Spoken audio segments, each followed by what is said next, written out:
നിലവിൽ റഷ്യ ഇറാന് പൂർണ്ണ പിന്തുണ നൽകുന്ന ഒരു പശ്ചാത്തലമുണ്ട്. റഷ്യ നിലവിൽ നിലപാട് വ്യക്തമാക്കിയിരിക്കുന്നത് ഇപ്പോൾ ഇറാൻ ഒരു ദുഷ്കരമായിട്ടുള്ള ഘട്ടത്തിലൂടെയാണ് കടന്നു പോകുന്നത്. ഈ ഘട്ടത്തിൽ ഇറാനെ തങ്ങൾ പൂർണ്ണമായിട്ടും പിന്തുണയ്ക്കുന്നുണ്ട്. ഇറാൻ പരമോന്നത നേതാവായിട്ടുള്ള മുജിതബ ഖമനയുടെ സന്ദേശം തനിക്ക് കഴിഞ്ഞ ആഴ്ച ലഭിച്ചു എന്ന് വ്ളാഡിമിർ പുടിൻ പറഞ്ഞു. ഈ സന്ദേശത്തിന് വളരെയധികം ആത്മാർത്ഥമായിട്ടുള്ള നന്ദി അറിയിക്കുകയാണ്.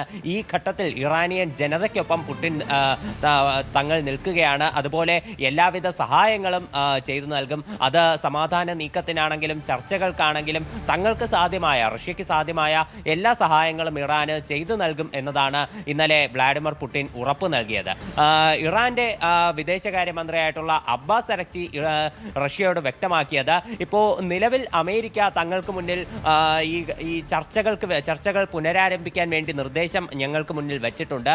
ഈ നിർദ്ദേശം പരിഗണനയിലാണ് എന്നാണ് ഇറാൻ നിലവിൽ റഷ്യയെ അറിയിച്ചിട്ടുള്ളത്. അബ്ബാസ് അരക്ചി ഇപ്പോഴും റഷ്യയിൽ തുടരുകയാണ്. ഇത് അബ്ബാസ് അരക്ചി തിരിച്ച് പാകിസ്ഥാനിലെ ഇസ്ലാമാബാദിൽ വരുമോ അല്ലെങ്കിൽ നേരെ ഇറാനിലേക്ക് പോകുമോ എന്നുള്ള കാര്യം നിലവിൽ വ്യക്തമായിട്ടില്ല. ഇസ്ലാമാബാദിലേക്ക് വരികയാണെങ്കിൽ വീണ്ടും അമേരിക്കൻ നിർദ്ദേശം, അതായത് ഇറാൻ സമർപ്പിച്ചിട്ടുള്ള നിർദ്ദേശങ്ങൾക്ക് അമേരിക്കയുടെ ബദൽ നിർദ്ദേശങ്ങളും പ്രതികരണങ്ങളും ലഭിച്ച ശേഷമാണ് അബ്ബാസ് അരക്ചി തിരിച്ച് പാകിസ്ഥാനിലേക്ക് വരുന്നതെങ്കിൽ ഉടൻ തന്നെ ഒരു ചർച്ചയ്ക്കുള്ള സാധ്യതകൾ നമുക്ക് തള്ളിക്കളയാൻ സാധിക്കില്ല. എന്തായാലും ഇറാൻ അമേരിക്കയ്ക്ക് മുന്നിൽ സമർപ്പിച്ചിട്ടുള്ള നിർദ്ദേശങ്ങൾ അത് ട്രംപ് ദേശീയ കൗൺസിൽ ഉദ്യോഗസ്ഥരുമായിട്ട് ചർച്ച ചെയ്തുകൊണ്ടിരിക്കുകയാണ്.